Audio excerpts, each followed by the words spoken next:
हमारा अगला टॉपिक है writing symbols of physical states.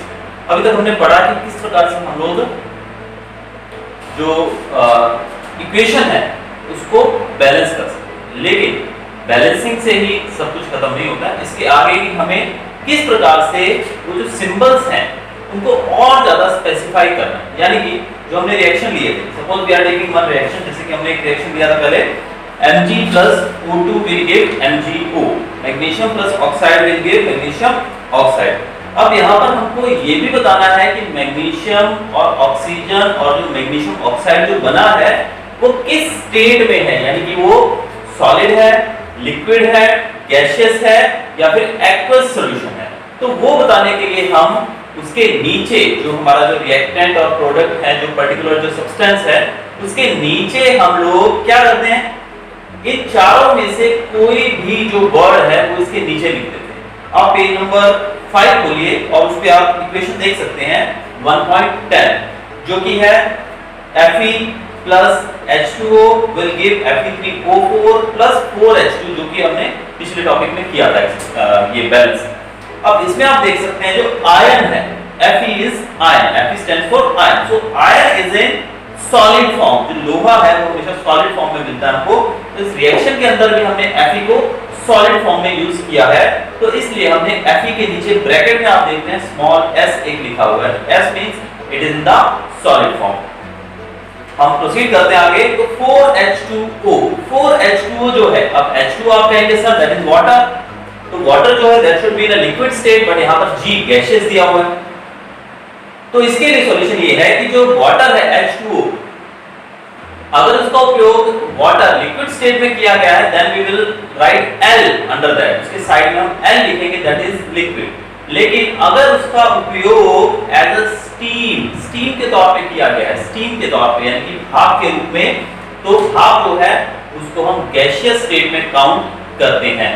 तो यहाँ पर जो H2O है it is used in the form of gas, so we use the word G in this, क्यों? क्योंकि वो गैसियस फॉर्म में यूज किया गया है। फिर आगे आप जो प्रोडक्ट में जाएंगे तो आप पाएंगे Fe3O4, Fe3O4 मतलब जो हमारा जो है ये सॉलिड फॉर्म में मिला है, तो इट इज सॉलिड। उसके बाद जो H2 इज हाइड्रोजन गैस, तो हाइड्रोजन जो है वो गैसियस फॉर्म में है, इसलिए हमने साइड में G लिखा है। तो ये तीनों के लिए, चारों जो पर्टिकुलर जो थिंग्स हैं इनके लिए आपको कंफ्यूज नहीं होना है। तो सॉलिड के साथ S, लिक्विड के साथ L, एक्वस सॉल्यूशन के साथ हमें A लिखना है और गैसियस के साथ G लिखना है। हाँ, वाटर जो है वो स्टीम के रूप में यूज हुआ है, तो उसके लिए हम G ही लिखेंगे, लिक्विड L नहीं लिखेंगे। That's all about this topic. अब हम चलते हैं आगे। अगला जो हमारा टॉपिक है वो है टाइप्स ऑफ केमिकल रिएक्शंस, की अलग-अलग प्रकार की केमिकल रिएक्शंस के बारे में हम पढ़ेंगे। तो उसके लिए सबसे पहले हम लोग शुरू करेंगे combination reaction. What is combination reaction? Combination reaction जो है उसको समझने के लिए आप बोर्ड पे आएंगे, आप देखेंगे यहाँ पर कि जो कॉम्बिनेशन रिएक्शन है, ये मैंने यहाँ पे सेकंड नंबर पे लिखा हुआ है, जो यूएनसी और कॉम्बिनेशन रिएक्शन जो है उसमें जो एरो के इस तरफ है इनको हम बोलते हैं रिएक्टेंट्स, और जो एरो के उस तरफ है उसको हम बोलते हैं प्रोडक्ट। तो रिएक्टेंट्स और प्रोडक्ट्स जो हैं इसको हम कैसे अभी समझेंगे कि ये कॉम्बिनेशन रिएक्शन है या नहीं। तो कॉम्बिनेशन रिएक्शन में क्या होगा, जब दो रिएक्टेंट्स हैं उन दोनों के मिलने से एक तीसरा रिएक्टेंट तैयार होगा। आपने यहां देखा मैंने सिंबॉलिकली सब जगह A B C D का यूज किया है, तो सपोज यहां पर A और B आपके दो रिएक्टेंट्स हैं, तो इन दोनों को जब कंबाइन किया गया, जैसे कि नेम सजेस्ट करता है आपको कॉम्बिनेशन, कॉम्बिनेशन मतलब कंबाइन होना, जुड़ना, तो यहां पर ये दोनों कंबाइन होकर एक नया प्रोडक्ट दे रहे हैं हमको, दैट इज C। तो ये जो है इस तरह का रिएक्शन जिसमें दोनों को मिलाकर एक तीसरा नया प्रोडक्ट बने, उसको हम कहते हैं कॉम्बिनेशन रिएक्शन। आपकी बुक के अंदर इसके एग्जांपल के तौर पे दिया गया है quick line CaO plus H2O water, जो कि अब देखिए यहाँ पर CaO दैट इज कैल्शियम जो ऑक्साइड है वो है क्विक लाइन, वो सॉलिड स्टेट में बताया गया है, और उसके साथ जो वाटर लिया गया है H2O that is used in the form of liquid, L लिखा हुआ आप देख सकते हैं यहाँ पर। तो यहाँ पर लिक्विड फॉर्म में लिया है तो इसलिए हमने इसको L लिया, अगर इसको स्टीम फॉर्म में लिया होता तो हम लोग यहाँ पर G लेते फॉर गैसियस फॉर्म। तो CaO plus H2O will give CaOH2, जिसको हम स्लेट लाइन बोलते हैं। ये एक्वस फॉर्म में हमको मिलेगा। एक्वस मतलब ये पानी में मिक्स हुआ मिलेगा। It is not solid, it is not liquid, it is not gaseous, but it is aqueous. Aqueous means it will be formed in water, पानी के अंदर मिलेगा। तो ये जो है आप देखते हैं कि दो चीजों को, दो प्रोडक्ट्स यानी कि CaO और H2O यानी कि A और B मानते हैं इसको, इन दोनों को जब हमने मिलाया तो एक नया प्रोडक्ट बना जिसको हम बोलते हैं slate lime, that is C। तो इस तरह की रिएक्शन जहां पर दो प्रोडक्ट्स मिलकर A और B मिलकर C बनाते हैं, यानी तीसरा नया प्रोडक्ट बनाते हैं, तो इस तरह की रिएक्शंस को हम बोलते हैं कॉम्बिनेशन रिएक्शंस। इसके कुछ और एग्जांपल्स आपकी बुक में दिए गए हैं, वो आप लोग देख सकते हैं। एग्जांपल मैं एक और दे देता हूं, चलिए 1.15 that is C+O2। C is carbon and O2 is oxygen. तो जब कार्बन और ऑक्सीजन को मिलाया गया, यहां पर कार्बन जो है वो सॉलिड स्टेट में है और ऑक्सीजन जो है वो गैसियस फॉर्म में है, तो C+O2 will give CO2। CO2 यानी कि कार्बन डाइऑक्साइड जो कि गैसियस फॉर्म में हमको मिलेगी। और अब यहां पर आप देखते हैं कि कार्बन और ऑक्सीजन दोनों मिलकर एक नया प्रोडक्ट बना चुके हैं, दैट इज कार्बन डाइऑक्साइड। नया प्रोडक्ट बन चुका है। तो इस रिएक्शन को हम बोल सकते हैं कॉम्बिनेशन रिएक्शन।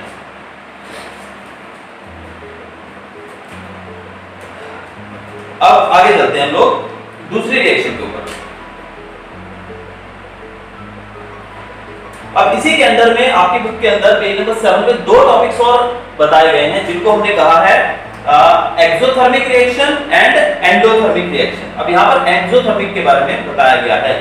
अब यहाँ पर कहा गया है कि reactions in which heat is released along with the formation of products are called exothermic reactions. अब जानते हैं एक्सो मतलब देना, एक्सो मतलब देना। तो यहाँ पर इस रिएक्शन के अंदर कुछ एनर्जी रिलीज होती है, एनर्जी निकलती है। तो इस तरह की रिएक्शन जहां पर हीट या फिर एनर्जी रिलीज होती है, इस तरह की रिएक्शंस को कहा जाता है एक्सोथर्मिक केमिकल रिएक्शन। सो एक्सो मींस एग्जिट यानी कि बाहर निकालना, बाहर देना, छोड़ना यानी कि, तो इस तरह की रिएक्शंस को कहते हैं एक्सोथर्मिक रिएक्शंस।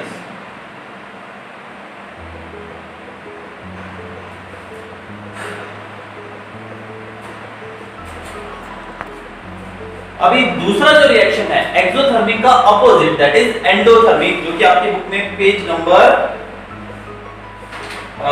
10 पे दिया गया है टॉपिक। इसमें दिया गया है एंडोथर्मिक।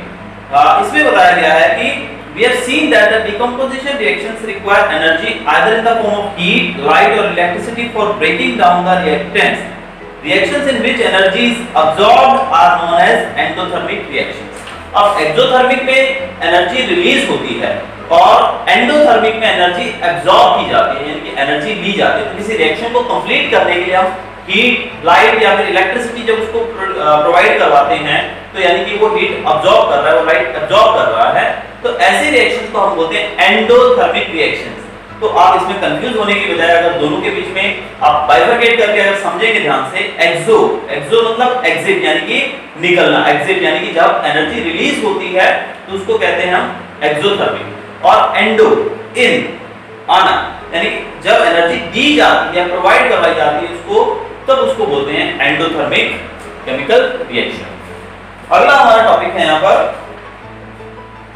कॉम्बिनेशन रिएक्शन के बाद डीकंपोजिशन रिएक्शन। डीकंपोजिशन रिएक्शन का मतलब डीकंपोज होना यानी कि चीजों का टूटना। जैसे कि आप जानते हैं कि जो प्लांट्स और एनिमल डेड बॉडीज जो हैं वो डीकंपोज हो जाती हैं कुछ समय के बाद। जब हम उसको फेंक देते हैं बाहर वातावरण में तो बैक्टीरिया वगैरह उसको डीकंपोज कर देते हैं, जिसको हम डीकंपोजर्स भी कहते हैं बैक्टीरियाज को। तो वैसे ही यहाँ पर डीकंपोजिशन रिएक्शन जो है वो कैसे हम समझेंगे, kindly look at the board. Decomposition reaction हमारा ये रहा, थर्ड मैंने जो लिखा है यहाँ पर, तीसरा टॉपिक हमारा जो ये है यहाँ पर डीकंपोजिशन रिएक्शन।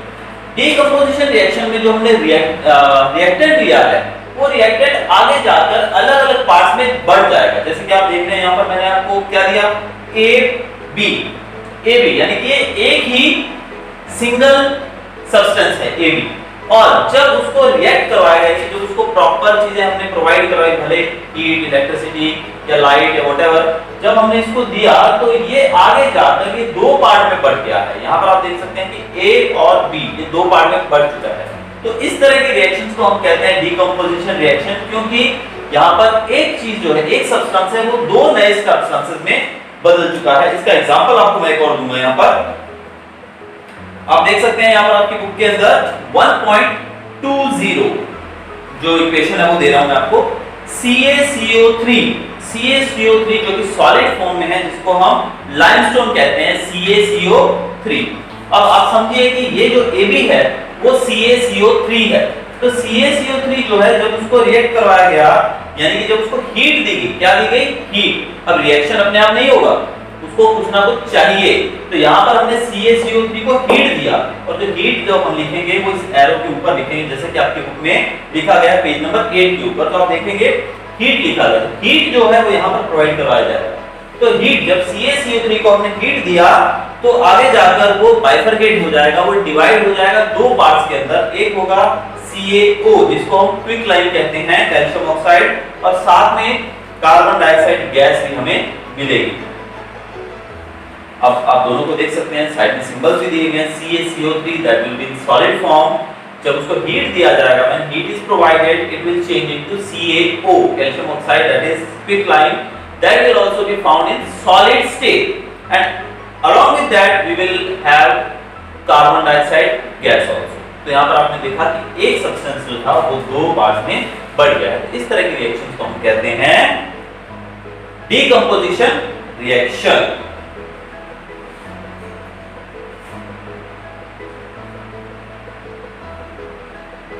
ऐसा एक और एग्जांपल आपकी पेज नंबर 9 पे दिया गया लास्ट में। AgCl जो कि सॉलिड फॉर्म है, जब उसको सनलाइट प्रोवाइड करवाई जाएगी, यानी उसको धूप में रखा जाएगा, तो वो बन जाएगा Ag+Cl2। यहाँ पर Ag+Cl2 में वो बदल जाएगा। तो आप देख सकते हैं कि AgCl मतलब सिल्वर क्लोराइड, जब हमने धूप में रखा तो उसमें से सिल्वर अलग हो जाएगा और क्लोराइड अलग हो जाएगा। तो यहाँ पर ये रिएक्शन हमें दिखाती है डीकंपोजिशन रिएक्शन। अब हमारी अगली जो रिएक्शन है वो है डिस्प्लेसमेंट रिएक्शन। डिस्प्लेसमेंट रिएक्शन पहले तो हम देखते हैं कि जो वर्ड यूज किया गया है डिस्प्लेसमेंट। डिस्प्लेसमेंट का मतलब इंग्लिश में क्या होता है? डिस्प्लेस करना, यानी कि किसी दूसरी चीज की जगह ले लेना।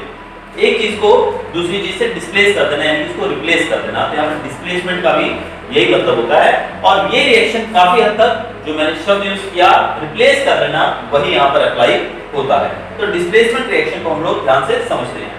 तो डिस्प्लेसमेंट के लिए आप यहाँ पर आएंगे, ये जो मैंने लिखा है this is the example for the displacement reaction. यहाँ पर आप देख सकते हैं A+BC, यानी कि A जो है ये एक रिएक्टेंट है, एक सब्सटेंस है, दूसरी तरफ जो रिएक्टेंट है वो है BC।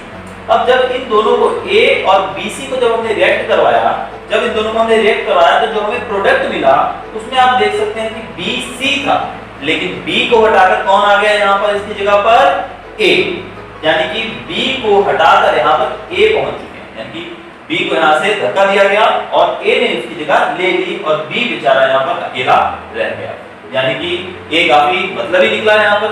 A ने अपने दोस्त B को पहला फुसलाकर वहां से हटाकर C के साथ खुद जुड़ गया है और B को वहां से अलग कर दिया। तो इस तरह की रिएक्शंस को आप देख सकते हैं कि A ने B की जगह ले ली है। तो इस रिएक्शन को कहते हैं डिस्प्लेसमेंट रिएक्शन। अब डिस्प्लेसमेंट रिएक्शन का अगर एग्जांपल की बात करें तो हम एग्जांपल देखते हैं इसका। अब देखिए यहाँ पर पेज नंबर 11 पे zinc plus copper sulphate, zinc Zn that is in solid form plus copper sulphate that is aqueous, यानी कि वो पानी में मिक्स है। तो कॉपर सल्फेट CuSO4।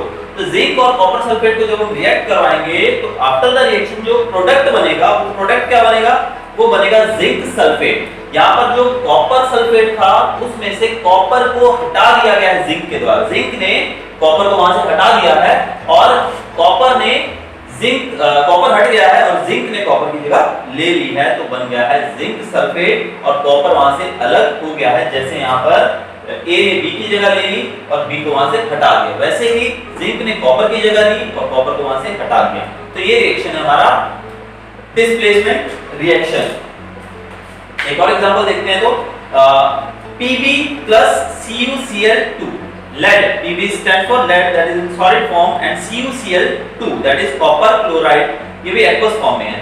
जब lead और कॉपर क्लोराइड को रिएक्ट करवाया जाएगा तो बनेगा लेड क्लोराइड और कॉपर, यानी कि लेड ने कॉपर को हटा दिया और उसकी जगह ले ली और साथ में कॉपर को अलग कर दिया। तो ये रिएक्शन जो है ये हमारा डिस्प्लेसमेंट रिएक्शन है।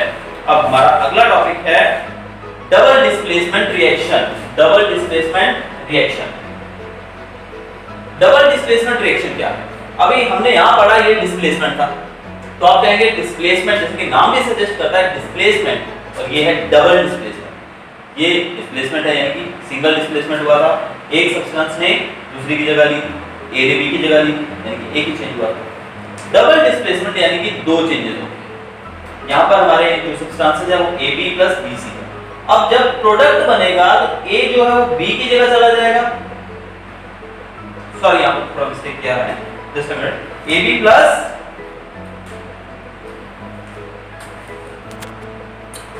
अब डबल डिस्प्लेसमेंट रिएक्शन क्या है? डबल डिस्प्लेसमेंट मतलब जो दो बार डिस्प्लेस किया जाए। ऊपर की रिएक्शन में हमने एक ही डिस्प्लेसमेंट देखा था डिस्प्लेसमेंट रिएक्शन में, लेकिन यहाँ पर डबल डिस्प्लेसमेंट है, इसका मतलब यहाँ पर दो बार डिस्प्लेसमेंट शो किया जाएगा। अब यहाँ पर पहले सब्सटेंसेस देखते हैं कौन कौन से हैं। AB प्लस CD, AB और CD दोनों रिएक्टेंट्स हैं। अब जब ये दोनों रिएक्ट होंगे तो एरो की उस तरफ जाके जब ये प्रोडक्ट बनेगा तो क्या है आप देख सकते हैं, AB यानी कि A जो है वो B को छोड़कर D के साथ जुड़ गया, यानी कि A ने C को रिप्लेस कर दिया, डिस्प्लेस कर दिया है, और जो CD था उसकी जगह AD हो गया है। वैसे ही जो यहाँ पर C था उसने A को हटाकर उसकी जगह पर आ गया, तो ये हो गया CB। यानी कि हम देखते हैं कि A ने C की जगह ले ली और C ने A की जगह ले ली, यानी कि A B के साथ जुड़ के AD बना चुका है और C जो है वो B के साथ जुड़कर CB बना चुका है, यानी कि यहाँ पर इंटरचेंज हुआ है, यानी कि ये वहां चला गया उसके साथ और वो यहाँ चला गया, दोनों ने एक दूसरे की जगह ले ली है। तो इस तरह की रिएक्शंस को हम कहते हैं डबल डिस्प्लेसमेंट रिएक्शन। इसके भी मैं आपको एग्जांपल देता हूं, एक दो एग्जांपल इसमें देखेंगे हम लोग। Sodium sulphate plus barium chloride, जब हम सोडियम सल्फेट और बेरियम क्लोराइड को रिएक्ट करवाएंगे तो क्या होगा, हमारा सोडियम सल्फेट जो है उसमें से सोडियम हट जाएगा और बेरियम जुड़ जाएगा, तो हो जाएगा बेरियम सल्फेट। और जो बेरियम क्लोराइड था उसमें सोडियम जुड़ जाएगा और बेरियम हट जाएगा, तो बन जाएगा सोडियम क्लोराइड। तो ये थी हमारी डबल डिस्प्लेसमेंट रिएक्शन। अब आगे देखते हैं इसमें आगे क्या है। इससे पहले मैं आपको थोड़ा सा ऊपर दोबारा लेकर जाऊंगा पीछे। कंबशन रिएक्शन, कंबशन रिएक्शन जो है उसको हम, कंबशन रिएक्शन क्या होता है जो मैं आपको पहले पढ़ा चुका हूं पिछली वीडियो में, AB प्लस O2, यानी कोई भी सब्सटेंस है जब वो ऑक्सीजन के प्रेजेंस में जब वो आता है, यानी कि ऑक्सीजन से रिएक्ट करता है तो ऑक्साइड बनाता है। तो ये रिएक्शन जो है इसको हम कंबशन रिएक्शन भी बोलते हैं। इस रिएक्शन को कंबशन रिएक्शन भी कहा जाता है। जैसे हमने कल किया था Mg plus O2 will give MgO, यानी कि Mg है ये O2, Mg plus O2 will give MgO। तो ये रिएक्शन जो है इसको हम कंबशन रिएक्शन कहते हैं। हमारा अगला टॉपिक है ऑक्सीडेशन एंड रिडक्शन। ये है आपका पेज नंबर 12 के ऊपर, ऑक्सीडेशन एंड रिडक्शन। अब ऑक्सीडेशन क्या है? अब इस चीज को वैसे समझने में, कंफ्यूज होने में आई थिंक बहुत बच्चे इसमें कंफ्यूज भी होते हैं, लेकिन सिंपल वर्ड्स में इसको समझने के लिए मैं बताऊं तो ऑक्सीडेशन मतलब ऑक्सीजन का जुड़ जाना और रिडक्शन मतलब ऑक्सीजन का निकल जाना। वैसे आप अगर देखने जाएं तो बुक में दिया गया हाइड्रोजन का निकलना, ये वो बहुत कुछ दिया गया, बट सिंपल वर्ड्स में अगर आपको याद रखना है तो क्या याद रखना है कि अगर ऑक्सीजन जुड़ जाता है तो उसको बोलते हैं ऑक्सीडेशन रिएक्शन, और अगर ऑक्सीजन निकल जाता है वहां से तो उसको बोलते हैं रिडक्शन रिएक्शन। तो ऑक्सीडाइज होना यानी कि ऑक्सीजन का जुड़ना, रिड्यूस होना मतलब ऑक्सीजन का हट जाना। अब हम देखते हैं ऑक्सीडेशन रिएक्शन। अब ये रिएक्शन जो आप देख रहे हैं इसमें देखिए कॉपर प्लस ऑक्सीजन, कॉपर जो है वो ऑक्सीजन के साथ मिलकर कॉपर ऑक्साइड बनाता है। यहाँ पर आप देख रहे हैं कि जो कॉपर था वो ऑक्सीडाइज हुआ है, यहाँ पर कॉपर के साथ ऑक्सीजन जुड़ गया है। जब कॉपर के साथ ऑक्सीजन जुड़ गया इसका मतलब वो क्या हो गया है, ऑक्सीडाइज हो गया है। तो जब कॉपर ऑक्सीडाइज हुआ है यानी कि ऑक्सीजन जुड़ा है तो इस रिएक्शन को हम कहते हैं ऑक्सीडेशन रिएक्शन। अब दूसरी तरफ अगर हम आए तो ये है हमारा रिडक्शन रिएक्शन। कॉपर ऑक्साइड को जब गैस हाइड्रोजन के साथ जब हम रिएक्ट करवाएंगे, कॉपर ऑक्साइड प्लस हाइड्रोजन, इनको जब रिएक्ट करवाएंगे तो बनेगा कॉपर प्लस वाटर। यहाँ पर आप देख रहे हैं कि कॉपर ऑक्साइड था, लेकिन रिएक्टेंट को जब हमने रिएक्ट करवाया तो उसके बाद जो प्रोडक्ट बना वहां पे कॉपर ऑक्साइड जो है उसमें से ऑक्सीजन हट गया है, O हट गया है और कॉपर अकेला रह गया है। तो इस रिएक्शन के अंदर हमारा O हट गया है, यानी कि ऑक्सीजन वहां से निकल गई है, तो इस रिएक्शन को हम कहेंगे रिडक्शन रिएक्शन, यानी कि कॉपर यहाँ पर रिड्यूस हो गया है, तो इस रिएक्शन को हम कहते हैं रिडक्शन रिएक्शन। तो दोनों में बहुत ही सिंपल है, कुछ भी आपको कंफ्यूज होने की जरूरत नहीं है। You can simply keep in mind that the addition of oxygen is called oxidation and removal of oxygen is called reduction. Hope समझ आ गया होगा आपको। आगे हम देखते हैं एक और रिएक्शन आता है जिसको हम रिडॉक्स रिएक्शन कहते हैं। रिडॉक्स, अब पहले तो हम इस वर्ड को समझेंगे। रिडॉक्स क्या है, आप यहाँ पर देख सकते हैं री इज अ डिफरेंट वर्ड। री जो वर्ड लिया गया है वो रिडक्शन में से लिया गया है, तो रिडक्शन का री लिया गया है, रेड लिया गया है, और ऑक्सीडेशन का ऑक्स लिया गया है। तो ऑक्स फ्रॉम ऑक्सीडेशन, यानी कि ऐसा रिएक्शन जिसके अंदर दोनों चीजें साइमल्टेनियसली साथ में होती हैं, तो इस ऐसे रिएक्शन को हम बोलते हैं रिडॉक्स रिएक्शन। अब इसके लिए हम एग्जांपल जो लेते हैं, यही वाला एग्जांपल उठाएंगे दोबारा। यहाँ पर आप देखिए कॉपर ऑक्साइड का और साथ में हाइड्रोजन गैस। जब हम दोनों को रिएक्ट करवाया तो जो हमारा प्रोडक्ट मिल रहा है उसमें आप देखते हैं कि ऑक्सीजन जो है कॉपर में से हट गया है, यानी कि कॉपर जो है वो रिड्यूस हो गया है। कॉपर क्या हो गया है, रिड्यूस हो गया है। कॉपर रिड्यूस हो गया है, इसका मतलब यहाँ पे रिडक्शन हो रहा है, रिडक्शन रिएक्शन शो कर रहा है। जबकि हम हाइड्रोजन को देखेंगे तो हाइड्रोजन यहाँ पर जो था वो कह रहा है हाइड्रोजन था, लेकिन इस तरफ जाके उसके साथ वो जुड़ गया है, यानी कि वो वाटर बन चुका है, यानी कि ऑक्सीजन उसमें जुड़ चुका है, यानी यहाँ पर हाइड्रोजन जो है वो ऑक्सीडाइज हो चुका है। नीचे कॉपर रिड्यूस हुआ है और हाइड्रोजन ऑक्सीडाइज हुआ है, तो इसका मतलब एक ही रिएक्शन के अंदर हमको ऑक्सीडेशन भी देखने को मिल रहा है और रिडक्शन भी देखने को मिल रहा है। इस तरह के रिएक्शन को हम कहते हैं रिडॉक्स रिएक्शन या फिर oxidation reduction reaction. Short form इसका है रिडॉक्स रिएक्शन। तो ये था हमारा रिएक्शंस के बारे में, ऑक्सीडेशन, रिडक्शन और रिडॉक्स के बारे में। अब हमारा जो लास्ट टॉपिक है पेज नंबर 13 पे, वो है Have you observed the effects of oxidation reactions in everyday life? इसमें पहला है कोरोजन बताया है। कोरोजन मतलब अगर हम हिंदी में बात करें सिंपल भाषा में, तो कोरोजन मतलब किसी चीज को जंग लग जाना। आप जानते हैं कि लोहे की जो चीजें हैं उनको जंग लग जाता है। Those are living nearby the sea areas, जो coastal areas है, जैसे we are in गुजरात, तो जो सी एरिया है, कोस्टल एरिया है, तो यहाँ पर जो हवा रहती है उसके अंदर मॉइस्चर का लेवल, जो पानी का लेवल की मात्रा थोड़ी ज्यादा रहती है, मॉइस्चर रहता है ज्यादा, हवा में नमी रहती है, जिस कारण से यहाँ पर जो है वो किसी भी चीज को जंग बहुत ही जल्दी लगता है। जैसे कि आप गाड़ियों को देखिए, जो 2 व्हीलर्स 4 व्हीलर्स आप यूज करते हैं, वो कुछ ही समय में गलने लगते हैं, उनकी जो बॉडी है, जो मेटालिक बॉडी है, वो जंग खा जाती है, जल्दी उसको रस्ट लग जाता है।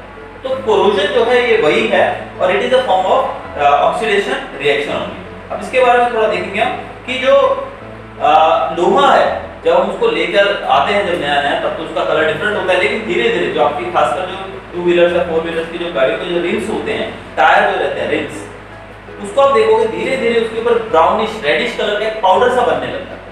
या फिर कोई पाइप है लोहे की जो बाहर पड़ी हुई है काफी समय से, उसको आप एक ऊपर हाथ से अपने टच करेंगे तो आपको एक ब्राउनिश रेडिश सा डार्क ब्राउनिश कलर का एक पाउडर मिलेगा। वो जो है वो रस्ट है। वो क्या है? रस्ट है। और ये जो रस्ट है ये नमी के कारण ऐसा होता है, यानी कि पानी जो मॉइस्चर की जो मात्रा रहती है हवा में कुछ ज्यादा होने की वजह से ऐसा होता है। अब बात ये कि इसको हम बचा कैसे सकते हैं जंग लगने से? तो इसके लिए सिंपल सा आंसर है, होपफुली आप लोग ये जानते होंगे कि कोई भी चीज रहती है उसको प्रॉपर्ली पेंट किया जाता है। पेंट किया जाता है या फिर इसके ऊपर एक कोटिंग कर दी जाती है सिल्वर की, या फिर सिल्वर की कोटिंग कर देते हैं, sorry, the black coating on silver and the green coating on copper are the examples of corrosion। यानी कि इनके ऊपर जो कोटिंग कर दी जाती है, कोटिंग करने से क्या होता है, जो रिएक्शन है वो रुक जाती है, यानी कि जो ऑक्सीजन है वो डायरेक्टली मेटल तक नहीं पहुंच पाती।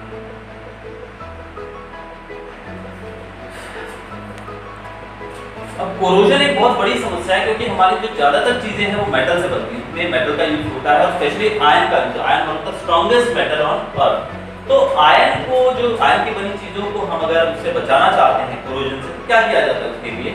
ये आपके बुक में एक क्वेश्चन भी है जो आपको उसका आंसर देना होगा, तो उसका आंसर मैं आपको एक्सप्लेन कर रहा हूं यहाँ पर, कि जो आयरन की बनी चीजें हैं उनके ऊपर हम कोटिंग कर देते हैं। कोटिंग करने का मतलब कोटिंग किस चीज की कोटिंग? मोस्टली इसमें हम पेंट का यूज करते हैं। आप जानते हैं कि जो लोग आयन की चीज़ों में, यानी कि आपके जो घर के बाहर के जो गेट रहते हैं, मेन गेट्स जो हैं जो आयन के बने रहते हैं, या फिर आपके घर के बाहर की जो फेंसिंग वगैरह जो आप लोग लोहे की जाली वगैरह लगा देते हैं, अगर उसको आप प्रॉपर्ली पेंट करते रहेंगे समय समय पर, तो उसके ऊपर जंग यानी कि रस्ट जल्दी नहीं लगेगा, यानी कि वो जल्दी कोरोड नहीं होगा। लेकिन अगर आप उसको छोड़ देंगे तो 1-2 साल के अंदर ही वो बिल्कुल पाउडरिश जो पाउडर बन जाएगा उसमें, जैसे कि ब्राउनिश पाउडर मैंने कहा, और वो धीरे धीरे सड़ने लगेगा और वो खराब हो जाएगा। Then you have to replace, फिर आपको पूरा चेंज करना पड़ेगा। लेकिन अगर आप उसको बचाना चाहते हैं तो उसके लिए हम क्या करते हैं, उसके ऊपर पेंट लगाते हैं। पेंट लगाने से क्या होता है, अब देखिए, जो ऑक्सीजन है डायरेक्टली उस मेटल से मिलकर रिएक्ट करती है। ऑक्सीजन यानी कि वातावरण के अंदर जो नमी और ऑक्सीजन है वो सब डायरेक्टली उस मेटल आयन के ऊपर गिरेगी, उससे रिएक्ट करेगी और रस्ट बनाएगी। लेकिन अगर हम उसके ऊपर पेंट लगा देंगे तो एक परत चढ़ जाएगी, उसके ऊपर एक लेयर आ जाएगी उसके ऊपर, जिससे जो डायरेक्ट वातावरण में जो पानी है या फिर ऑक्सीजन है या जो मॉइस्चर है वो डायरेक्ट उस मेटल को टच नहीं कर पाएगा। उन दोनों के बीच में एक गैप, एक ब्लैंकेट की तरह वो काम करेगा और उन दोनों को आपस में रिएक्ट होने से रोकेगा। तो इस प्रकार से जो कोरोजन है उसको रोका जा सकता है। तो इसके लिए कुछ जगहों पे कोटिंग्स भी की जाती हैं अलग अलग चीज़ों की, और लेकिन ज़्यादातर इसके लिए जो चीपेस्ट जो वे है वो है हमारा पेंट। तो पेंट लाकर लोग उसके ऊपर लगा देते हैं जिससे उसको रस्ट नहीं लगता है जल्दी। आगे हमारा टॉपिक है रेंसिडिटी। अब रेंसिडिटी क्या है? When fats and oils are oxidized, they become rancid and their smell and taste change. Usually, substances which prevent oxidation are added to food containing fats and oil. Keeping food in airtight containers help to slow down oxidation. Do you know that chips manufacturers usually flush bags of chips with gas such as nitrogen to prevent the chips from getting oxidized? अब rancidity क्या है? Rancidity, आप जानते हैं कि आप कोई भी चीज जो तेल से बनी होती है, खासकर तेल या घी में बनी होती है, तो थोड़े समय के बाद वो स्मेल मारने लगती है, यानी उसमें बदबू आने लगती है, यानी कि वो खराब हो जाता है। आप देखते हैं कि आप जो चिप्स वगैरह लेकर आते हैं, अंकल चिप्स हैं या फिर जो भी वेफर्स वगैरह आप लोग लाते हैं खाते हैं, तो वो जो पैकेट रहता है वो हवा से भरा होता है, यानी कि हमें देखने में लगे it is a very big bag, बहुत बड़ा ये पैकेट है, इसमें बहुत सारे चिप्स होंगे, but when we open it, जब हम उसको खोलते हैं तो we are very much disappointed कि उसके अंदर चिप्स तो इतने ही होते हैं, बाकी उसके अंदर हवा से उसको इतना बड़ा फैला है। एक्चुअल में रेंसिडिटी क्या है? जब जो हमारी तेल से बनी चीजें हैं, ऑयल और फैट वाली चीजें हैं, जब वो हवा के कांटेक्ट में आते हैं, ऑक्सीजन के कांटेक्ट में आते हैं, तो वो ऑक्सीडाइज हो जाते हैं और वो खराब हो जाते हैं, वो स्मेल करने लगते हैं, एक अजीब सी स्मेल जो हमें बताती है कि वो चीज खराब हो चुकी है। तो उसके खराब होने से वो खाने लायक नहीं बच सकती। अब उसको ऑक्सीजन के प्रभाव से बचाने के लिए क्या किया जाता है? मोस्टली जो हमारे जो फूड आइटम्स हैं जो फैट से ऑयल से बनती हैं, उनको उनके जो पैकेट्स होते हैं, जो पैकिंग पैकेट्स होते हैं, उसके अंदर नाइट्रोजन जैसी गैस को फ्लश कर दिया जाता है, उसके अंदर डाल दिया जाता है। आप देखते हैं जो चिप्स के जो पैकेट हैं फूले हुए रहते हैं, इसलिए रहते हैं क्योंकि उसके अंदर नाइट्रोजन गैस भरी जाती है। अब नाइट्रोजन होने की वजह से उस पैकेट के अंदर जो ऑक्सीजन है वो एंटर नहीं कर पाती, ऑल्दो वो सील्ड होता है, लेकिन कई बार वो लीकेज वगैरह थोड़ा बहुत होने की वजह से, माइनर की वजह से भी वो खराब हो सकता है। तो इसलिए उसके अंदर नाइट्रोजन डाल दिया जाता है ताकि वो ऑक्सीजन के प्रभाव में ना आए वो और वो खराब ना हो। तो इस प्रकार से रेंसिडिटी जो है वो उसको उसके खराब होने को, उसकी बैड स्मेल जो उसमें से आने लगती है उसको रेंसिडिटी कहते हैं। उसको बचाने के लिए मोस्टली उसमें उसको ऑक्सीजन से बचाना पड़ता है, और ऑक्सीजन से बचाने के लिए उसको पैकिंग के समय उसके अंदर नाइट्रोजन का इस्तेमाल किया जाता है। तो ये था आपका chapter chemical reactions and equations. Hopefully आप सबको समझ आ रहा होगा। If you have any doubts write to me. Thank you.